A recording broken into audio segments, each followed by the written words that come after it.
Hi, welcome to Take 5, a daily Bible time studying the New Testament by chapters. Today is March 4th, and we're in Acts chapter 22. For you will be a witness for him, Acts 22, verse 15.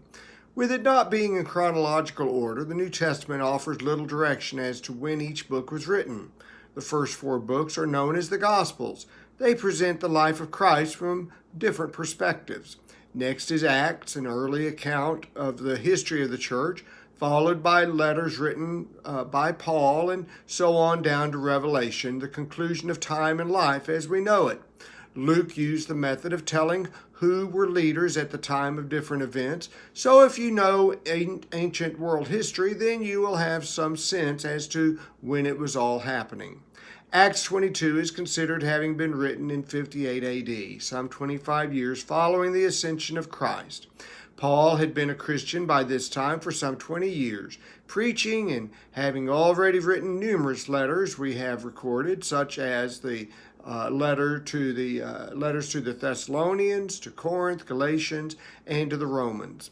As well, by now, Luke has completed his account of the life of Christ. A quarter of a century has passed since Christ's ascension, and within those years the gospel had likely been spread throughout the known world as Jesus said it was to be. Paul has now returned to Jerusalem for likely his last visit, and was given a final opportunity to present the gospel to the Jews.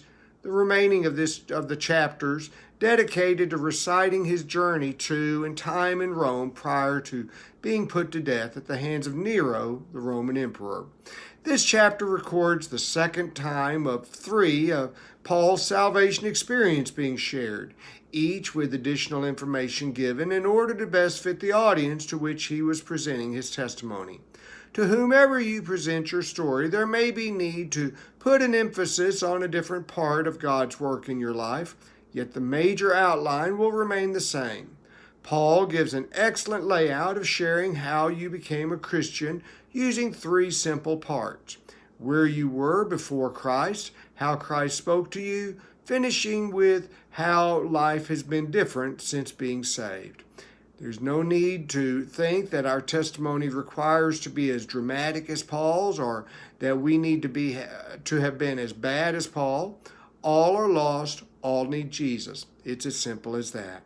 To begin, where I was before being saved. Paul initially identified with them through speaking in the Hebrew dialect. He was of the same race and had held the same misunderstandings regarding God. Not that he presented it in that fashion, but by sharing his early thoughts on God and how Paul understood him to be. Next is how God gets one's attention. No one is born saved. There must be an occurrence when you become aware of God and yield control of your life to him. It may be in an instant, or it may take some time. The outcome is recognizing your need for God. Finally, is how he has changed you.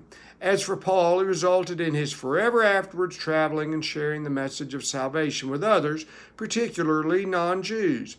There will be changes in your life, for you are born again into the likeness of Christ. It's no longer the same life you had been living. Paul's testimony each time doesn't vary much, nor will ours, because it's an event that occurred to us.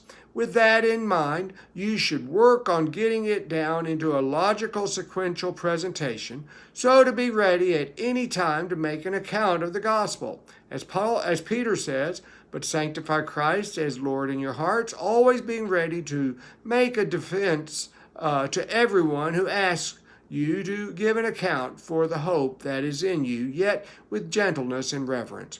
Always be ready to share your testimony with others. Tempers flared at Paul's mention of sharing Christ with the Gentiles, even though none of them believed in Christ. At times, when you share Christ with someone, they become defensive, ready to counter anything you say, looking for the opportunity to close their ears to hearing the gospel. When it's evident that God goes against something they enjoy doing or being, then resistance is offered, for people don't want to give up who they are.